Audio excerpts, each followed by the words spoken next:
చూసి మరి మన జగన్మోహన్ రెడ్డి గారు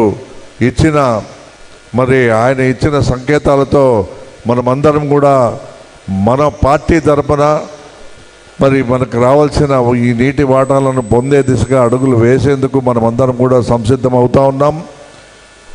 చాలామంది పెద్దలు మాట్లాడుతూ ఇప్పటికే చెప్పారు, మనకు రావాల్సిన వాటాలే సక్రమంగా రానప్పుడు ఉన్న వాటాలను కూడా వచ్చే నీటిని కూడా అడ్డుకునే దిశగా ఈరోజు తెలంగాణ ప్రభుత్వం పోతిరెడ్డి ఎత్తిపోతల పథకాన్ని మరి వాళ్ళకు అనుకూలంగా మలుచుకొని తీసుకువెళ్తూ ఉంటే డైరెక్ట్గా అసెంబ్లీలో మరి చంద్రబాబు నాయుడు గారిని ఒప్పించి నేను ఈ యొక్క విషయాన్ని మరి ఆ కార్యక్రమాన్ని ముందుకు తీసుకుపోతానని డైరెక్ట్గా అసెంబ్లీ సాక్షిగా చెప్పినా కూడా ఈరోజు మన కర్మ ఏమో రాయలసీమ నుంచి 4 సార్లు ముఖ్యమంత్రి అయిన చంద్రబాబు నాయుడు గారు రాయలసీమ పైన మరి సీతకన్ను పెట్టినట్టు ఎక్కడ కూడా రాయలసీమకు 1% కూడా న్యాయం జరగకుండా మనకు రావాల్సిన ప్రతి ఒక్క విషయంలోనూ ఆయన మనకు అన్యాయం చేస్తూ ముందుకు పోతా ఉన్న విషయం మనందరికీ తెలుసు.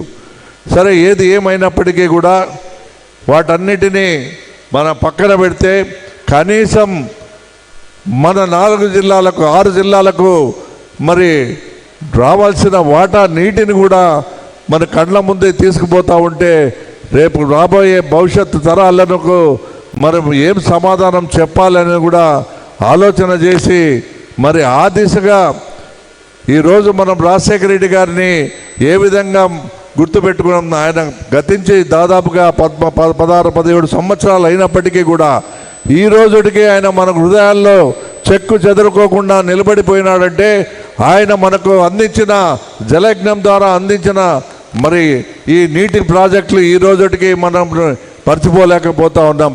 రేపు భవిష్యత్తు తరాలకు కూడా అటువంటి మరి మన పిల్లలకు కూడా భవిష్యత్తునిచ్చే విధంగా మన పోరాటాన్ని ఉద్ధృతం చేసి మరి ప్రతి గ్రామానికి ప్రతి వీధికి ఈ కార్యక్రమానికి తీసుకువెళ్ళి రాబోయే తరాలకు మనం బాసటగా నిలిచాల్సిన బాధ్యత మనమందరిపైన ఉంది.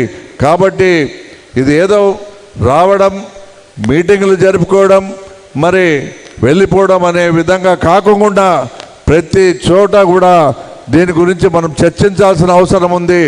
దీని గురించి ప్రజలకు తెలియజేయాల్సిన అవసరం ఉంది.